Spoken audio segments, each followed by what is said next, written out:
Chapter 33 Tanya को नीचे गिराना। आदित्य के दिमाग में सिर्फ एक स्वाभिमानी लड़की तान्या घूम रही थी। उसे समझ में नहीं आ रहा था कि वो इतनी कैसे बदल गई।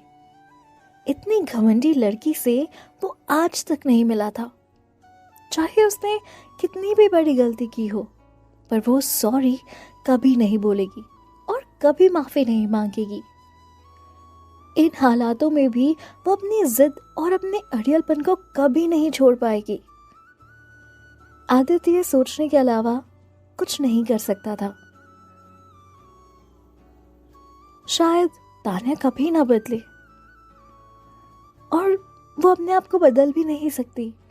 चाहे हालात ही क्यों ना बदल जाए, तान्या कभी नहीं बदलेगी। आदित्य जब अपनी सोच में डूबा हुआ था तो किसी ने उसके केबिन का डोर नॉक किया। वो अपने ख्यालों से बाहर निकला और उसने कहा, कम इन। तभी स्पर्श दरवाजा खोलकर अंदर आ गया। उसे देखकर आदित्य ने उससे पूछा, अरे तुम इतने जल्दी कैसे आ गए? तो स्पर्श ने उसे बताया, मिस अनु ने अपनी खुद की कार बुलवाई और वो चली गई। सॉरी, मैं खुद जाकर उन्हें ड्रॉप नहीं कर सका सर। क्यों, क्या हुआ? वो गुस्सा थी क्या? आदित्य ने उससे पूछा। स्पर्श ने अपना सिर हिलाया और कहा, पता नहीं सर, पर उनकी बातों से तो लग रहा था जैसे तान्या मैम के परिवार में उनकी बहुत बेइज्जती की हो, उन्हें बहुत कुछ सुनाया हो। वो थोड़ी उदास लग रही थी। आदित्य ने बिना कुछ पूछे स्पर्श से कहा, ओके थैंक यू। स्पर्श ने कहा, ओके सर, फिर मैं जाता हूँ। आदित्य ने उसे रोककर कुछ नहीं पूछा, क्योंकि उसे ये जानने में बिल्कुल भी इंटरेस्ट नहीं था कि वहां उसके फियांसे के साथ क्या हुआ। किसने किससे क्या कहा, इससे आदित्य को कोई लेना देना नहीं था। आदित्य ने सोचा, अनु को वहां फिर से तान्या की हेल्प के लिए जाने की जरूरत ही क्या थी? जब उसने क्लियरली ये बोल दिया था कि उसे उनकी हेल्प नहीं चाहिए, तो फिर अनु को जाना ही नहीं चाहिए था। अनु को लगा था कि आदित्य उसके इस बिहेवियर से उसे महान समझेगा, उसे संभालेगा, कंसोल करेगा और उसकी नजरों में तान्या गिर जाएगी। पर ऐसा कुछ नहीं था। वो सिर्फ ये समझ रहा था कि अनु बहुत ही बेवकूफ है। वो खुद रिस्पॉन्सिबल है अपनी इस बेइज्जती के लिए। अनु घर चली गई। उसे लग रहा था कि आदित्य उसे समझेगा, कॉल करेगा, कंसोल करेगा। पर आदित्य के हिसाब से तो अनु के साथ वही हुआ जो उसके साथ होना चाहिए था। आदित्य इन सब में उसका साथ नहीं देने वाला था। इसके लिए आदित्य को अनु के लिए बिल्कुल बुरा नहीं लग रहा था और ना ही वो अनु को जाकर संभालने वाला था। अनु घर पहुंचकर आदित्य के फोन का वेट कर रही थी, जो कि आने ही नहीं वाला था। काफी देर इंतजार करने के बाद अनु बहुत इरिटेट हो गई और इसलिए वो अपने कुछ फ्रेंड्स के साथ बात करने के लिए ऑनलाइन चली गई।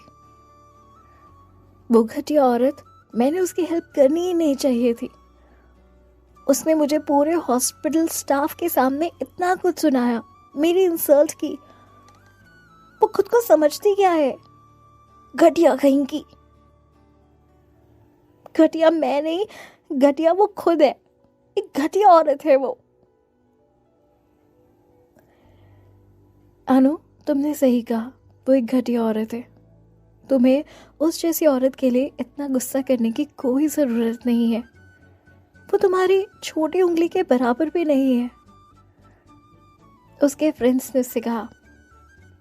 तभी अनु उनसे बोल उठी कि आप सब जानने के लिए मुझे तुम्हारी जरूरत है।